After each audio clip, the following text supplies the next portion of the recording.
आज बजट का दिन था और सरकार की तरफ से जो बजट आया है उसके नजरिए से आप कैसे अपनी इनकम यानी कि आय को बढ़ा सकते हैं और किस तरीके से अपनी बजट को भी बढ़ा सकते हैं यानी कि अपनी सेविंग्स को भी बढ़ा सकते हैं, ये हम आपको बताने वाले हैं। और इसके लिए हमारे साथ जुड़ गए हैं हमारे एक्सपर्ट करण बत्रा हमारे साथ हैं, जो कि मैनेजिंग पार्टनर है चार्टर्ड क्लब के।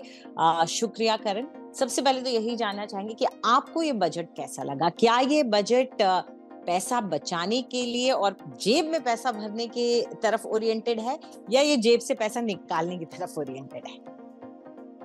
काफी सरप्राइजिंग बजट था। मतलब काफी नई चीजें आई इन टर्म्स ऑफ कि पैसा बचेगा या नहीं बचेगा। बहुत सारे लोगों का पैसा बचेगा। तो जो स्लैब रेट्स में उन्होंने चेंजेस करे हैं, स्लैब रेट्स चेंज करी हैं, स्टैंडर्ड डिडक्शन इंक्रीज करी है। पहले 50,000 की स्टैंडर्ड डिडक्शन होती थी, अब वो 75,000 की हो गई है। तो इन सारे चेंजेस से करीबन 17,500 रुपए पर पर्सन का टैक्स बचेगा। ये 17,500 रुपए हर पर्सन की जेब में एडिशनल आएंगे।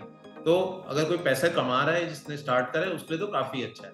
पर अगर कोई इन्वेस्टमेंट्स कर रहा है, पैसा बचा के कहीं पे इन्वेस्टमेंट कर रहा है, चाहे वो शेयर्स हैं, चाहे वो कोई और एसेट क्लास है, तो उसका टैक्स थोड़ा सा बढ़ गया। ये थोड़ी सी चिंता की बात है क्योंकि हमारी जो इकोनॉमी रही है और या इकोनॉमी नहीं कहेंगे, जिसे कहेंगे हमारी जो आदत रही है हमारी वर्किंग क्लास की, वो ज्यादातर यही रही है कि पैसा बचाया जाए, बचत की जाए। तो बचत जो हम करते हैं उस पर किस तरह से इम्पैक्ट पड़ने वाला है? कोई टैक्सेशन बढ़ रहा है, क्या हो रहा है?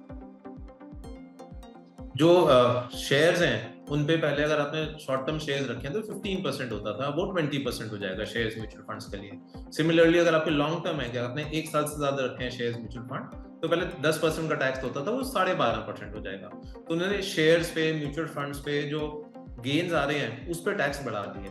पर एक चीज अच्छी जो करी है, जो कम करा है, कि गोल्ड पे कस्टम ड्यूटी कम कर दिया है। पहले करीबन 14% की कस्टम ड्यूटी होती थी गोल्ड, प्लैटिनम, सिल्वर। अब ये सब कम हो गए, करीबन 6% हो गई है अप्रोक्सीमेटली।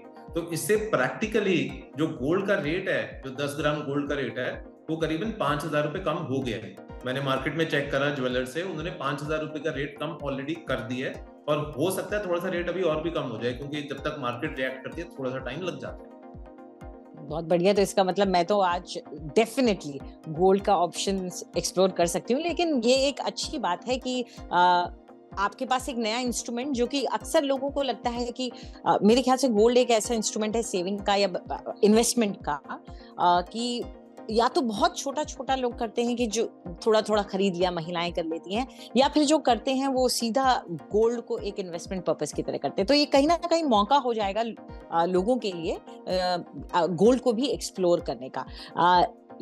बल्कि मैं तो, अगर यहाँ मैं एक टिप्पणी करना चाहूँ, मैं तो ये कहूंगी कि अगर आपके एनुअली 17,500 बच रहे हैं तो उसका क्या करें? उसको कहीं ना कहीं तो लगाना ही है। तो क्यों नहीं आप अभी अभी अगर गोल्ड में गिरावट देख रहे हैं तो उसे लगा सकते हैं। लेकिन आप क्या एडवाइस करेंगे कि अगर मेरे 17,500 बच रहे हैं साल के, तो मैं उसको क्या करूं, किस तरीके से बचाऊं, कहाँ उसकी इन्वेस्टमेंट करूं, क्या तरीका सबसे सही रहेगा? देखिए, जो बेस्ट तरीका होता है इन्वेस्ट करने का, या तो आप रियल एस्टेट में करते हैं या शेयर्स म्यूचुअल फंड में करते हैं। रियल एस्टेट काफी बड़ी इन्वेस्टमेंट हो जाती है, और अगर आप छोटी इन्वेस्टमेंट करना चाहते हैं तो आप शेयर्स म्यूचुअल फंड में इन्वेस्ट कर सकते हैं इस पैसे को। पहले क्या होता था कि लोग इन्वेस्टमेंट करते थे टैक्स बचाने के लिए, बट अब जो हम बजट देख रहे हैं पिछले 2-3 सालों से, गवर्नमेंट बोल रही है हम ऐसी स्कीम पे जाना चाहते हैं जहाँ पे इन्वेस्टमेंट्स को टैक्स डिडक्शन नहीं मिलेगी। इनफैक्ट जो गवर्नमेंट का डेटा आया है, पिछले साल करीबन 50% लोगों ने न्यू स्कीम ली थी विदाउट डिडक्शन वाली।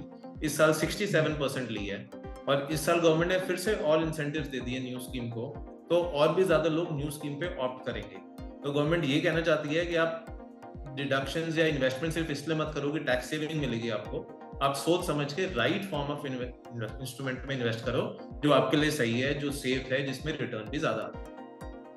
ये बढ़िया बात है। एक चीज जो और खास देखने को मिली इस बजट में, वो ये था कि ये बहुत ही ज्यादा युवा की तरफ को ध्यान में रख के मेरे ख्याल से बनाया गया था, क्योंकि एक अक्सर हमने देखा है कि सरकार पर जो विपक्षी पार्टियों द्वारा आरोप लगते रहे हैं कि युवा और बेरोजगारी, ये दो मुद्दों पर लगातार विपक्ष उन पर निशाना साधता रहा है। लेकिन कुछ ऐसी स्कीम्स भी सरकार की तरफ से आई हैं जो इनके बेनिफिट के लिए हैं, वो क्या है?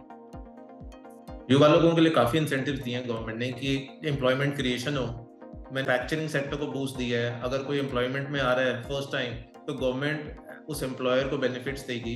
इनफैक्ट गवर्नमेंट ने जो स्टार्टअप्स जो एम्प्लॉयमेंट क्रिएट करते हैं, स्टार्टअप्स से पहले एंजल टैक्स लग जाता था, अगर बाहर से पैसा आ रहा है या इंडिया से भी पैसा आ रहा है, तो वो एंजल टैक्स भी हटा दिया है। तो गवर्नमेंट ने मतलब जॉब सेक्टर को, मैन्युफैक्चरिंग सेक्टर को, सर्विस सेक्टर को, एम्प्लॉयमेंट में ज्यादा लोग आए, उसको काफी बूस्ट देने की कोशिश करी। इसके अलावा एक प्रोविडेंट फंड में कंट्रीब्यूशन की बात भी कही गई है कि पहला प्रोविडेंट फंड का जो है इंस्टॉलमेंट वो दिया जाएगा। दूसरा इंटर्नशिप स्कीम की बात भी कही गई कि कंपनियों को इनकरेज किया जाएगा कि एक इंटर्नशिप स्कीम सरकार की तरफ से आए।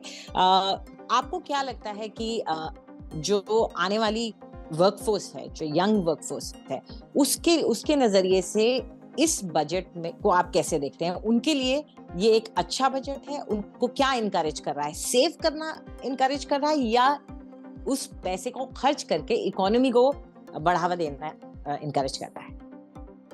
जो यंग लोग हैं उनके लिए एक तो गवर्नमेंट ने टैक्स रेट कम कर दिया है, उन्हें इंसेंटिव तो दिए कि उनके हाथ में थोड़ा सा पैसा आ रहा है, पर हाँ थोड़ा स्पेंडिंग की तरफ भी फोकस है कि वो स्पेंड करें। काफी चीजें सस्ती भी की गई हैं तो एज टू इनवाइट पीपल की वो स्पेंड करें। जैसे मोबाइल फोन्स हैं, मोबाइल फोन सस्ते हो गए हैं, और आजकल जितने भी हम युवा लोग देख रहे हैं वो गोल्ड या शेयर्स में कम इन्वेस्टमेंट करना चाहते हैं। वो a large percentage is on spent on mobile phones, या वो ट्रैवल पे खर्च कर देते हैं। बैंक के पास डिपॉजिट्स नहीं आ रहे हैं। एक और चेंज जो हमने देखा है कि बैंक के पास डिपॉजिट्स नहीं आ रहे हैं। लोग या तो शेयर म्यूचुअल फंड में इन्वेस्ट कर लेते हैं या स्पेंड कर देते हैं, मोबाइल ले लेते हैं, घूमने चले जाते हैं। तो उस हिसाब से लोग थोड़े स्मार्ट भी हो रहे हैं कि उन्हें पता है कि कहाँ कैसे इन्वेस्ट करना है। ठीक, ये भी एक चॉइस होती है, जिसका पैसा है उसकी मर्जी है वो क्या करे, और हर एक एक्शन का अपना एक बेनिफिट भी होता है, एक नेगेटिव भी होता है। अगर खर्चा करते भी हैं युवा तो उससे भी एक तरीके से स्पेंडिंग अगर आपकी बढ़ रही है तो वो पैसा इकोनॉमी में ही घूम रहा है, तो कहीं ना कहीं उसका असर तो देखने को मिलेगा ही। लेकिन अगर युवाओं में अगर बचत की भी आदत है तो वो भी अच्छा है, क्योंकि लॉन्ग टर्म में उनको बहुत फायदा मिलेगा, उनका ओल्ड एज सिक्योर हो जाएगा और वो एक कॉर्पस क्रिएट कर पाएंगे। थैंक यू सो मच करण, आप हमारे साथ जुड़े और इस बजट को आपने सिंप्लीफाई करने में हमारी मदद की, और ये भी बताया कि किस तरीके से हम अपनी सेविंग्स को और हम अपनी आय को मैक्सिमाइज कर सकते हैं। शुक्रिया हमसे बात करने के लिए, और हमारे व्यूअर्स को भी धन्यवाद कह देते हैं और उन्हें याद दिला दे कि अगर उन्हें और अपडेट्स चाहिए बजट से जुड़े हुए तो वो सब्सक्राइब कर सकते हैं आज तक डिजिटल को।